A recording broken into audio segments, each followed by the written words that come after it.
The Vanishing at the Cecil Hotel. Netflix released chilling trailer. Sign up for free now for the biggest moments from morning TV. Subscribe and valid email. When you subscribe, we will use the information you provide to send you these newsletters. Sometimes they'll include recommendations for other related newsletters or services. Our privacy notice explains more about how we use your data and your rights.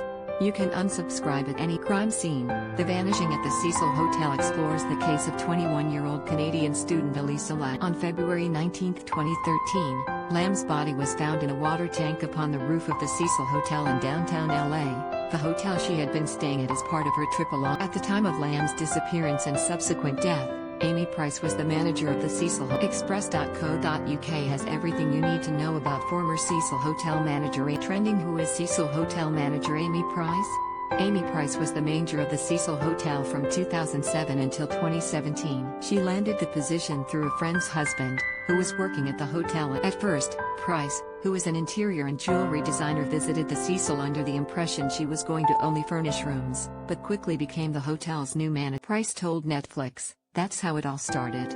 I didn't even research. All I heard was that it was a hotel that was in downtown Los Angeles.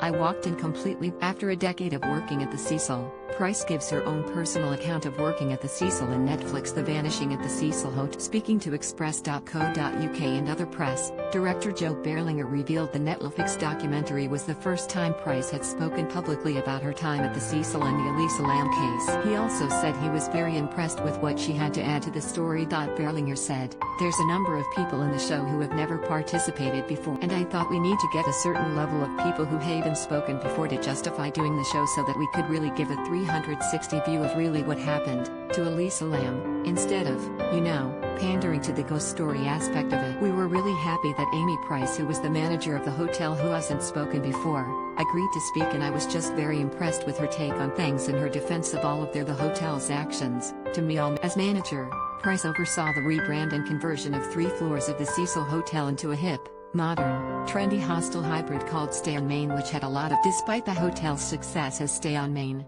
the Cecil never shook its unfortunate dark image. Today, it sits in the center of LA's infamous Skid Row and has gained a reputation of being a hotel for prostitutes and drug addicts. The 500-room hotel has had a controversial past, with suicides and violent deaths linked to the premises, so much so, the hotel earned the nickname Hotel Death. The Cecil Hotel is even linked to convicted serial killers Richard Ramirez and Jack Unterweger, who lived at the hotel during their murder sprees in the 1980s and 1990s respective. During her time at the Cecil, Price herself saw 80 deaths occur at the Cecil Hotel during her 10 years as manager, and says she never got used to the constant 911 calls and deaths that happened. She recalled, "I was faced with a lot of ugliness during my time there, but there's darkness everywhere. Of course, a lot of bad things have happened there, but there are so many different elements to the Cecil. I think it's nice to have a real story told about the hotel's history, not just, Richard Ramirez lived here. The whole time I worked there, I couldn't even tell you what room he was in.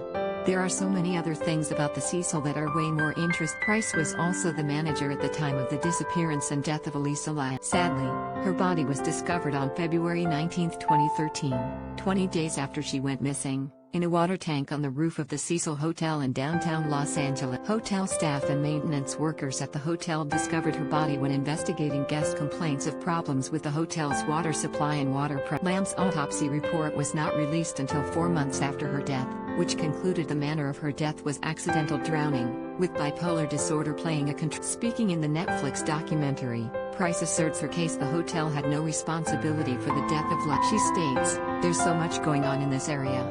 There's this huge problem. It's just so overwhelming for the police and for everybody involved. What happened to Elisa Lam is horrendous. But it isn't because of the hotel. We are not responsible for her death. We just were not responsible." At the time of Lam's disappearance and as a result of the viral CCTV footage of Lam in the elevator acting unusual, many online conspiracy theorists believed a dark, supernatural force at the Cecil. Price insists she never felt the Cecil was a magnet for strange and tragic occurrences, but did note the Elisa Lam case changed the hotel. She said, "People were constantly checking in, trying to do their own You felt like you couldn't trust anyone anymore because they just wanted to know what happened to her. Everyone seems to want to know what happened to her. Where is Amy Price now?"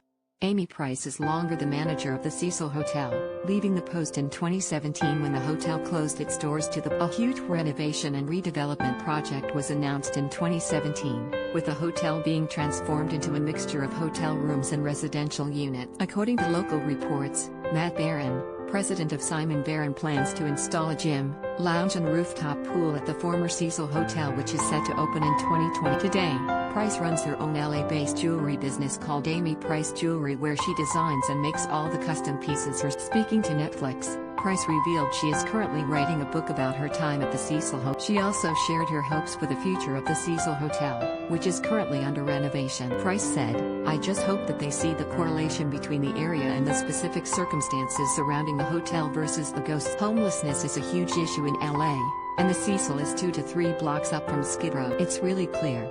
Look at the rates.